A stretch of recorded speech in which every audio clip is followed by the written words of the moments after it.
Let's talk about transportation and taxes. Those are two issues we've spent a lot of time talking about, and in the end, relatively little action on those, I think we could probably say. Senator Hann, what do you think? Not surprisingly, I think the Republicans and the Democrats have differing ideas on these two big topics, and there was a lot of discussion early on about transportation and a recognition of a need to try to put additional funding. I think that the two approaches, the governor and the Democrat majority in the Senate, want to do gas taxes, and on the Republican side, we're not really too enthused about that idea. So there was an alternative plan that was proposed by the House Republicans. I thought was a pretty creative approach. But I think in the course of all the other things in the budget, I just don't think there was enough time in that sort of compromise environment to say, how do you wrestle with that big problem? You don't really have to solve that funding problem for more investment in transportation as a part of a budget. So I think that got set aside early on in the negotiations, and they said, well, let's just sort of save the money over here and come back another day and see if we can work more on that. I do think that we will address that, if not in the special session, certainly next year. But just very, very different approaches on how we solve that problem. I think it's going to take a little more work. Representative Anderson?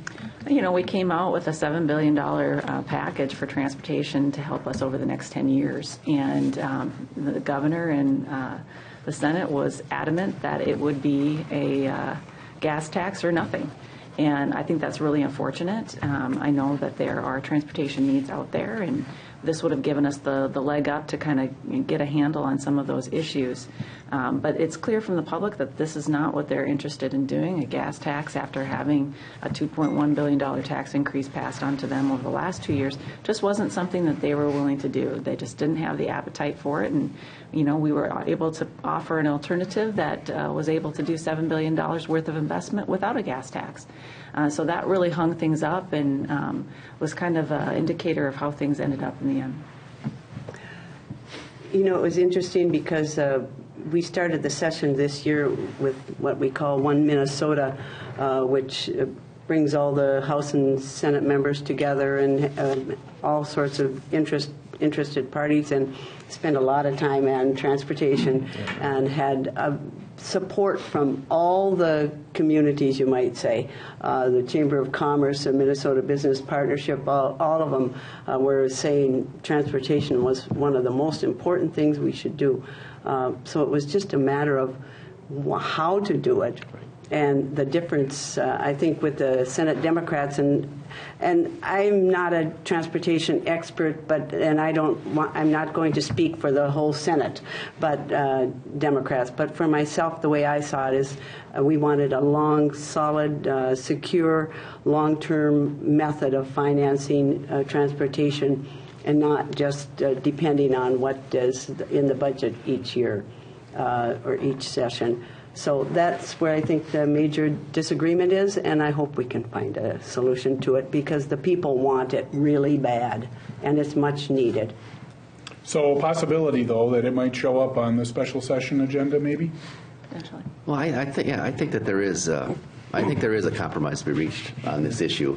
And I think a generation ago, or 50 years ago, the people of Minnesota said we're going to raise the gas tax and we're going to dedicate it in the Constitution to roads and bridges, and it passed with 83% of the vote.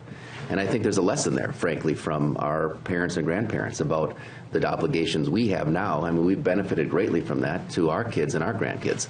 But I think there is a compromise to be reached. From my perspective, I do have a concern about relying on the general fund and borrowing, which is essentially the Republican plan, going into the future. And I think you saw it in the Republican budget that passed out of the House, at least, where the education money was squeezed to a very low amount. I mean, much lower than either the governor or the Senate, largely because they wanted to use a big portion of the general fund for transportation.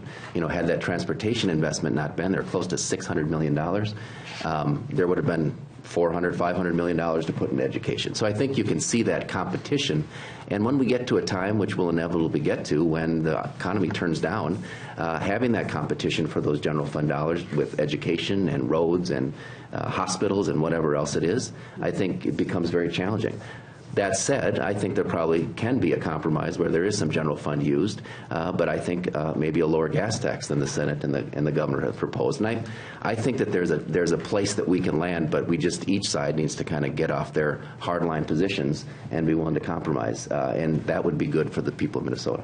I think the difference, though, between what we had the last time around with the gas tax situation and what we have now is the fact that they did experience a $2.1 billion increase in the last 2 years. And on top of that, the last go-around when they were talking about the gas tax, one of the key components of getting that compromise was asking for efficiencies within MnDOT in particular. And that never materialized. So I think people kind of feel that they were sold a bill of goods that never actually happened and got to that spot. The nice thing is the bill that we presented on the House side had a requirement that MnDOT find 15% inefficiencies.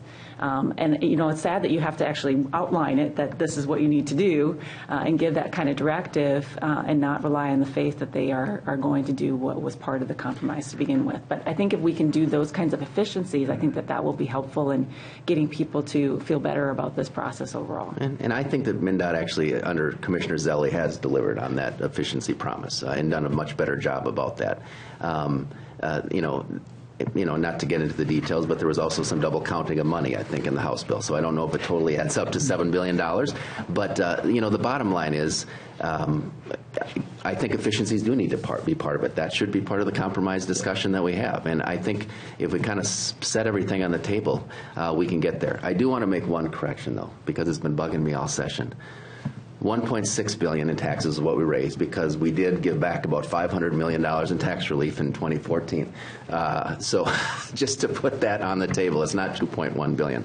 But there's both big numbers, and probably the argument remains the same. The one thing I would, I guess, say, I think this is an issue that we need to find some compromise on. I'm skeptical that we'd be able to do it in a special session, frankly. I think it's going to be, a heavy lift to find a way to get a compromise education bill passed, given that what we did pass was tough. I think in the Senate there were not enough votes on the majority side to pass it without votes from the Republicans. I think you start messing with that structure and bringing new things into it, that could become a real problem to sort that out. So I think that the transportation issue, obviously, I believe there's a way to get to a place where we can agree. I'm just not sure we can do that in a special session unless we're contemplating a very long special session, and I don't think that I'm not up for that. I don't know if anybody else is. But I think we're going to need the help of the people, and that's our voters telling us that they want some money spent on transportation and education, and I think they're very kind of skeptical about what has been going on this past session with a $2 billion surplus and expecting to get something from that money. And I think education and transportation are the two main issues that our constituents are concerned about.